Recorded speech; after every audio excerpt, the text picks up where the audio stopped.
Assalamualaikum semuanya.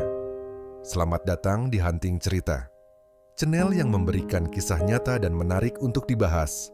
Namun sebelum itu, mengklik tombol subscribe terlebih dahulu. Dan jangan lupa untuk menuliskan sholawat di kolom komentar agar kita mendapatkan syafaat di akhir kelak. Malam itu, di sebuah gang sempit di pinggiran kota, Sarman berjalan tertatih dengan karung plastik besar yang hampir penuh. Pemulung berusia 30-an itu baru saja selesai mengumpulkan barang bekas dari tempat pembuangan sampah. Hidupnya keras, tapi ia sudah terbiasa. Namun malam itu berbeda. Saat ia hendak menyeberang jalan menuju rumah kontrakan kecilnya, suara motor melaju kencang diikuti jeritan seorang wanita. Brak! Sarman menoleh dan melihat seorang perempuan berseragam polisi tergeletak di pinggir jalan. Tanpa pikir panjang, ia berlari menghampiri. Luka di kening dan lengan wanita itu mengeluarkan darah. Bu, bangun bu!" seru Sarman panik. Wanita itu, yang belakangan ia ketahui bernama Sinta, seorang polwan, baru saja mengalami kecelakaan saat mengejar seorang pencuri. Tanpa berpikir panjang, Sarman mengangkat tubuh Sinta ke punggungnya dan membawanya ke klinik terdekat. Beberapa hari setelah kejadian itu, Sinta kembali menemui Sarman. Ia merasa berutang budi pada pemulung sederhana yang telah menolongnya. "Mas Sarman, terima kasih sudah nolong saya. Saya nggak tahu gimana kalau waktu itu mas nggak ada," ujar Sinta tulus. Sarman hanya tersenyum kikuk. "Nggak usah dipikirin bu. Saya cuma lakuin apa yang bisa saya lakuin." Sejak saat itu, hubungan mereka semakin dekat. Sinta sering datang ke kontrakan Sarman, membawakan makanan atau sekadar mengobrol. Sarman, yang selama ini hidup dalam kesepian dan keterbatasan, merasa ada seseorang yang peduli padanya. Namun, masyarakat mulai berbisik. Seorang pemulung dan seorang polwan. Itu seperti mimpi yang terlalu tinggi bagi Sarman. Tapi Sinta tidak peduli. Ia tahu hatinya sudah terpaut pada pria yang selama ini dipandang rendah oleh masyarakat. Waktu berlalu, perasaan mereka semakin kuat, hingga akhirnya Sinta sendiri yang mengungkapkan isi hatinya. "Mas Sarman, kalau saya bilang saya suka sama kamu percaya?" tanya Sinta serius. Sarman terpaku. "Bu, jangan bercanda. Saya ini siapa? Cuman pemulung. Tapi kamu lebih berharga daripada banyak orang yang saya kenal. Kamu baik, tulus, dan kamu yang menyelamatkan saya. Saya nggak peduli kamu siapa. Saya cuma tahu saya sayang kamu," jawab Sinta dengan mata berkaca-kaca. Hati Sarman bergejolak. Tak pernah ia bayangkan seorang wanita seperti Sinta akan mencintainya. Tapi perasaan itu nyata. Mereka pun menikah, meski banyak cibiran dari orang-orang. Tapi cinta tidak peduli pada status sosial. Beberapa bulan setelah menikah, Sinta hamil.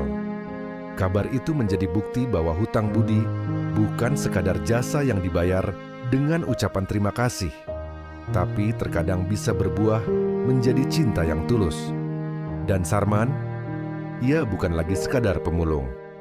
Ia adalah seorang suami dan calon ayah yang kini memiliki alasan untuk berjuang lebih keras demi keluarga kecilnya. Sejak pernikahannya dengan Sinta, kehidupan Sarman berubah drastis. Dari seorang pemulung yang dipandang sebelah mata, kini ia berusaha lebih keras demi keluarganya. Berkat bantuan Sinta, ia mulai berjualan barang bekas yang sudah diperbaiki di pasar loak. Perlahan, penghasilannya meningkat, cukup untuk memperbaiki kontrakan mereka yang dulu reot. Namun, tak semua orang senang melihat kebahagiaan mereka. Beberapa rekan Sinta di kepolisian memandang hubungan mereka dengan sinis. Bahkan, atasan Sinta sempat memanggilnya ke kantor untuk memberikan peringatan. "Sinta, kau sadar apa yang kau lakukan? Seorang polisi menikah dengan pemulung? Bagaimana kalau citramu tercoreng?" ujar Komandan Rahmat dengan nada tegas. Sinta menatap atasannya tanpa ragu. "Maaf, Pak. Saya menikah Bukan karena citra, tapi karena cinta. Lagi pula, apa salahnya menikah dengan seseorang yang jujur dan pekerja keras? Komandan Rahmat hanya mendesah panjang. Ia tahu Sinta adalah polisi yang berdedikasi tinggi, tapi hubungannya dengan Sarman bisa menjadi bahan gunjingan di lingkungan mereka. Di sisi lain, Sarman juga mengalami tekanan dari warga sekitar. Seorang pria bernama Karyo, pemilik rongsokan terbesar di daerah itu, mulai merasa tersaingi dengan usaha Sarman. Pemulung rendahan kok sok-sokan jualan. Nanti aku buat dia kapok, gumam Karyo sambil menyusun rencana jahat. Hingga suatu malam, kejadian buruk menimpa Sarman. Gerobaknya yang penuh dengan barang bekas siap jual tiba-tiba terbakar di depan rumahnya. Api berkobar tinggi, membuat Sinta yang sedang hamil besar panik dan berusaha memadamkan api bersama warga. Sarman hanya bisa menatap sisa-sisa usahanya yang kini menjadi arang. Hatinya hancur, tapi ia tetap berusaha tegar demi istrinya. "Aku nggak akan nyerah," katanya sambil mengepalkan tangan. Sinta menggenggam tangannya erat. "Aku di sini, Mas. Kita hadapi ini bersama." Kejadian itu membuat Sinta marah. Ia mulai menyelidiki siapa dalang di balik kebakaran tersebut. Dengan bantuan rekan-rekannya, ia menemukan bukti bahwa Karyo adalah otaknya. Karyo pun ditangkap dan dijatuhi hukuman. Namun, masalah tak berhenti di situ. Beberapa hari setelah kejadian itu, Sinta mengalami kontraksi hebat. Di tengah malam yang sunyi, ia dilarikan ke rumah sakit dengan ambulans. Sarman menggenggam tangan istrinya sepanjang perjalanan. Wajahnya dipenuhi kecemasan. Setelah beberapa jam menunggu di luar ruang bersalin, akhirnya seorang perawat keluar dengan senyum hangat. "Selamat, Pak Sarman. Istri Anda melahirkan bayi laki-laki yang sehat." Air mata mengalir di pipi Sarman. Ia masuk ke ruangan dan melihat Sinta yang terbaring lemah, tersenyum sambil menggendong bayi mereka. "Mas, lihat, anak kita," bisik Sinta lemah. Sarman menatap bayi mungil itu dengan mata berkaca-kaca. Hidupnya yang dulu penuh kesulitan kini terasa lebih berarti. Dari seorang pemulung yang dianggap tak berharga, ia kini menjadi seorang ayah dan suami yang akan berjuang demi keluarganya. Dan di sanalah mereka duduk bersama dengan cinta yang lebih kuat dari sekadar hutang budi. Malam di rumah kontrakan kecil itu terasa lebih hangat dari biasanya. Di sudut kamar, Sinta tersenyum lemah sambil menggendong bayi laki-laki mereka yang baru lahir.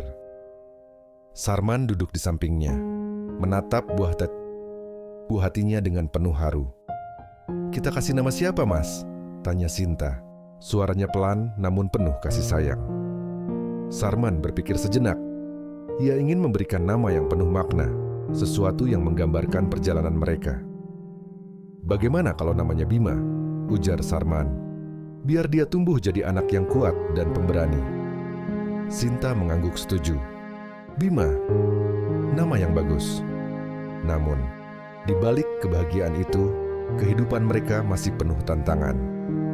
Pasca kejadian kebakaran gerobak Sarman, ekonomi mereka sempat jatuh. Tanpa alat untuk mengangkut barang bekas, Sarman kesulitan bekerja. Tabungan mereka pun hampir habis untuk biaya persalinan Sinta. Melihat suaminya terus berjuang, Sinta tak tinggal diam. Setelah masa cutinya selesai, ia kembali bekerja di kepolisian.